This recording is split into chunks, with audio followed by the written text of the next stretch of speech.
ಆತ್ಮೀಯ ವಿದ್ಯಾರ್ಥಿ ಮಿತ್ರರಿಗೆ ನಮ್ಮ ಯೂಟ್ಯೂಬ್ ಚಾನಲ್ಗೆ ಸ್ವಾಗತ. ಈ ದಿನದ ಒಂದು ವಿಡಿಯೋದಲ್ಲಿ ನಾವು ಒಂದು ಅಂಕದ ಎಲ್ಲ ಪ್ರಶ್ನೋತ್ತರಗಳನ್ನು ನೋಡೋಣ. ಹಿಂದಿ ವಿಷಯದಲ್ಲಿ ಬರ್ತಕ್ಕಂತಹ ಪಾಠದಲ್ಲಿ ಕೊಟ್ಟಿರುವಂತಹ ಒಂದು ಅಂಕದ ಎಲ್ಲ ಪ್ರಶ್ನೋತ್ತರಗಳನ್ನು ನೋಡೋಣ. ಅವುಗಳನ್ನು ನಾವು ಬಹು ಆಯ್ಕೆಯಲ್ಲಿ ಕೇಳಿದಾಗ ಅವುಗಳಿಗೆ ಉತ್ತರಿಸುವಂತಹ ಒಂದು ಪ್ರಯತ್ನ ನಾವು ಈಗ ಮಾಡೋಣ. ನಿಮ್ಮ ಪಠ್ಯಪುಸ್ತಕದಿಂದ ಕೊಟ್ಟಿರತಕ್ಕಂತಹ ಒಂದು ಅಂಕದ ಪ್ರಶ್ನೋತ್ತರಗಳು. ಮೊದಲನೇ ಪಾಠ ಮಾತೃಭೂಮಿಯಲ್ಲಿ ಇರುವಂತಹ ಒಂದು ಅಂಕದ ಪ್ರಶ್ನೋತ್ತರಗಳನ್ನು ನಾವು ನೋಡೋಣ. ಶಬ್ದಾರ್ಥಗಳನ್ನು ನೀವು ಮಾಡಿ ಇಲ್ಲೇ ಕೊಟ್ಟಿದ್ದಾರೆ. ಕವಿ ಕಿಸೆ प्रणाम कर रहे हैं?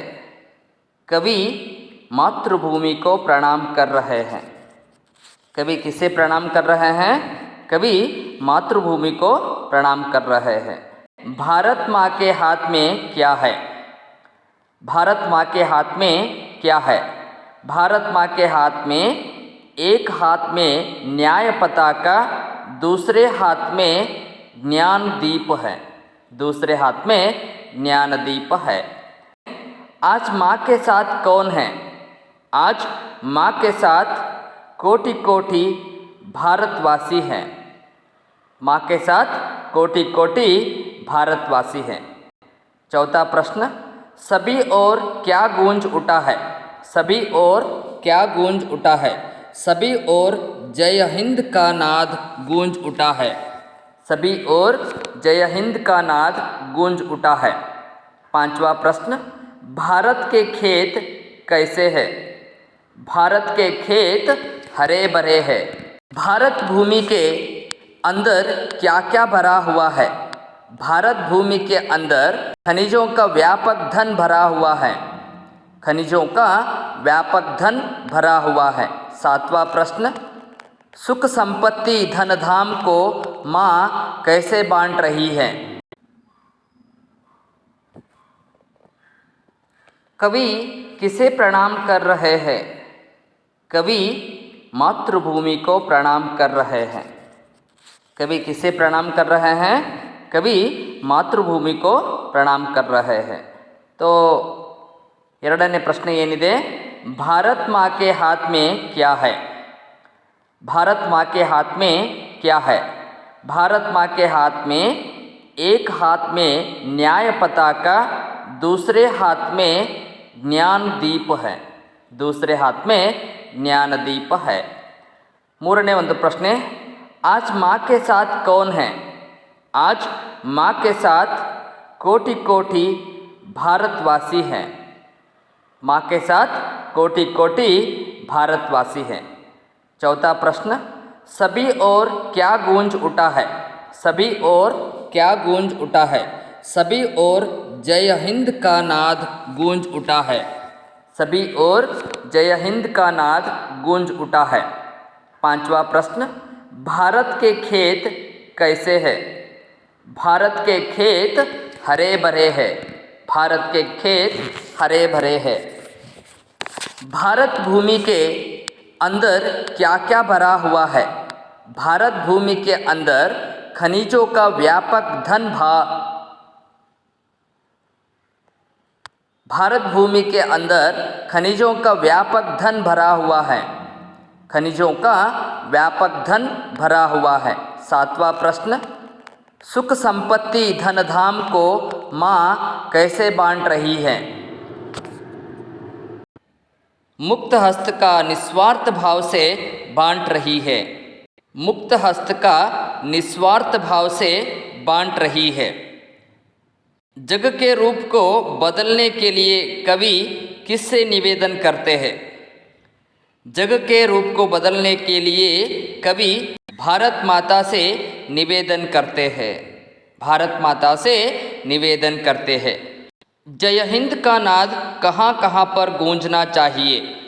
जय हिंद का नाद कहाँ कहाँ पर गूंजना चाहिए?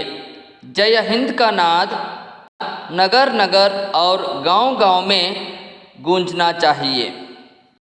तो चलिए अभी अगला विभाग देखेंगे. एक वाक्य में क्या पूछ सकता है? वसीयत, नाटक, चित्रलेखा, उपन्यास. इसका उत्तर क्या है?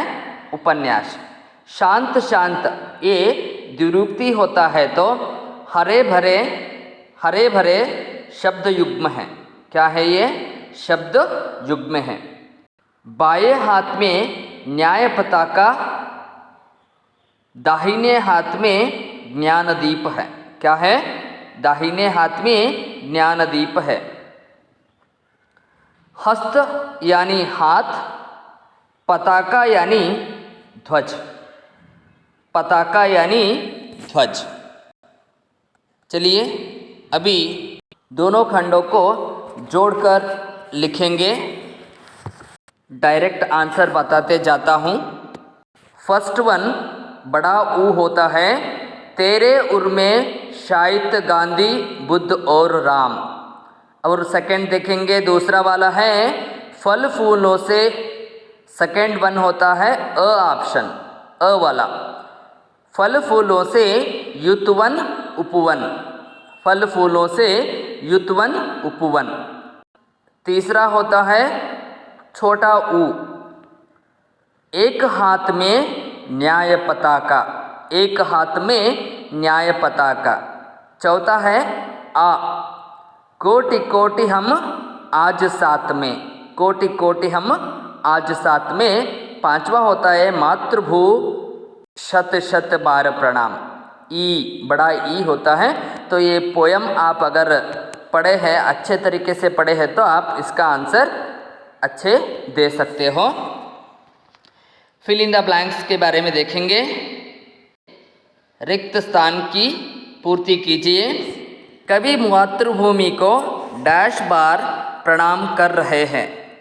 कवि मातृभूमि को शत शत बार प्रणाम कर रहे हैं। कितने बार प्रणाम कर रहे हैं? शत शत बार प्रणाम कर रहे हैं। भारत माँ के उर में गांधी बुद्ध और राम डैश हैं। शायद है। शायद है। तीसरा, वन उपवन डैश से युक्त है। फल फूलों से युक्त है। फल फूलों से युक्त है। चौथा देखेंगे, डैश हस्त से मातृभूमि सुख संपत्ति बांट रही है। मुक्त हस्त से मातृभूमि सुख संपत्ति बांट रही है। और पांचवा है, सभी और डैश का नाद गूंज उठे। सभी और जय हिंद का नाद गूंज उठे। सभी और जय हिंद का नाद गूंज उठे। चलिए अभी दूसरे पाठ का प्रश्नोत्तर हम देखेंगे।